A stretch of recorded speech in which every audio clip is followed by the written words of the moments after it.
क्योंकि चर्चा देखिए कुछ भी करिए, बातचीत में यही मुद्दा बार बार कुछ दिन से आ रहा है।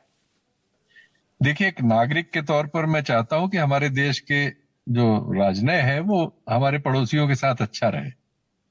लेकिन एक परिस्थिति विशेष होती है जिसमें आप ऐसे फैसले लेते हैं कि रिश्ते न रखे जाएं। कभी कोई आतंकवादी घटना होती है, युद्ध होता है या कोई वातावरण होता है, तो आप ऐसे फैसले भी लेते हैं। तो उस समय भी देश आपके साथ होता है कि लोगों में गुस्सा है, इस समय न करते तो बेहतर था।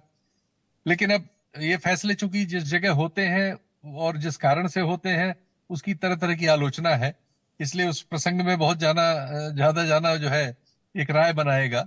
हम चाहते हैं कि सरकार एक ऐसे इन फैसलों में कंसिस्टेंट मिले हम। ये नहीं कि अगर कांग्रेस की सरकार है तो हम इस बात के लिए उनकी आलोचना करें, हमारी सरकार हो तो हम वही काम करें। ये कोई बात समझ में नहीं आती। या तो ये बात गलत है या ये बात सही है। एक नागरिक के तौर पर निश्चित तौर पर हम चाहेंगे कि हमारे रिश्ते चीन हुआ, पाकिस्तान हुआ, भूटान है, नेपाल है, बांग्लादेश है, लंका है, सबसे अच्छे रहे तो देश के हित में। ठीक है, ये मोटी सी बात। ठीक है। लेकिन ऐसा नहीं कि कांग्रेस की सरकार हो तो हम इस बात पे झगड़ा करें, बीजेपी की सरकार हो तो इस बात का समर्थन करें। ये हमारी लाइन नहीं होनी चाहिए। ठीक है। अब शीतल जी जरा ये बताइए, राघोपुर में जाहिर है कि ये तो सिर्फ एक वैसे ही चैलेंज है, दे दिया है, हवा हवाई है। अगर हो जाए मुकाबला तो कोई टक्कर होगी क्या राघोपुर में तेजस्वी और मोदी की? नहीं नहीं, क्यों नहीं होगी भाई। जब टक्कर बनारस में हो गई थी, आप क्या बात करते हैं। हाँ। बनारस में जो आदमी इसके पहले केजरीवाल के साथ सामने चुनाव में था, तीसरी चौथी पोजीशन में था, वो आदमी 5 लाख, 4.5 5 लाख वोट पे चला गया था और 7 8 राउंड पे आगे था। टक्कर वक्कर किसी से भी कहीं हो सकती है, इसमें हमें नहीं फंसना चाहिए। आप ये देखो कि ये लोग कर क्या रहे हैं।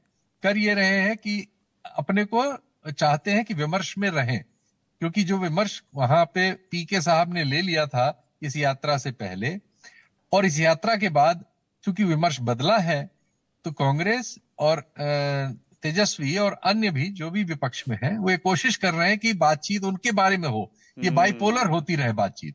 आप देखिए, रिस्पॉन्स देखिए, ये जो वीडियो इन लोगों ने डाला, जो जिसपे असहमत होने के सारे कारण हैं।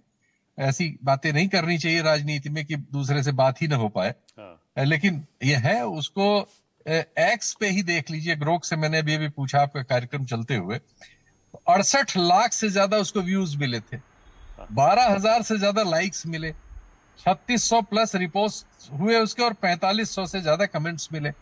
तो ये पॉलिटिक्स में इन चीजों को यूज किया जा रहा है लगातार। हम उससे सहमत हो या असहमत हो, कोशिश की जाती है कि हम चर्चा में रहें। और चर्चा में रहने के लिए लोग मतलब आप कह सकते हैं नैतिकता के सारे पायदान तोड़ रहे हैं। जो जवाबी चीज आई, दुर्भाग्यपूर्ण ये रहा, जैसे भी आई, चूंकि उसको ऑफिशियली बीजेपी ने ऑन भी नहीं किया है, अभी भी उनके जो प्रवक्ता है उन्होंने मना किया है, लेकिन उसको उस तरह से रिस्पॉन्स नहीं मिला क्योंकि कांग्रेस ने उस पर अपने को एंगेज नहीं किया। लेकिन उनके वाले मामले में बीजेपी ने अपने को एंगेज किया, उनके सारे लोग उस पर बोलने आए। तो ये सही है कि ज्यादा आलोचना उसकी हुई, लेकिन एंगेजमेंट भी ज्यादा मिला। इससे पीके जैसे जो लोग हैं, जो इसमें तीसरा कोण बनाने आ रहे हैं इस चुनाव में, उनको नुकसान मेरा ख्याल है हो रहा है। क्योंकि अगर बात राहुल गांधी और मोदी जी पे होती रहेगी या तेजस्वी और मोदी जी पे होती रहेगी या किसी न किसी बहाने मोदी जी को लाके होती रहेगी, तो जिसके जरिए होगी वो विमर्श में चुनाव तक चला जाएगा। हाँ।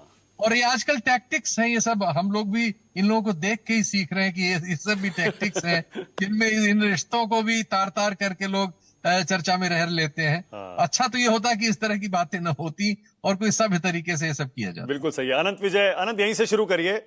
ये तो अब मुझे लगता है सबको मान लेना चाहिए कि साल, 1.5 साल, 2 साल से एजेंडा राहुल गांधी सेट कर रहे हैं। पहले वो संविधान लेकर आए, लाल किताब, और अब वोट चोरी। सब जगह वोट चोरी, वोट चोरी, वोट चोरी, और देखिए उस पर सब जगह बहस हो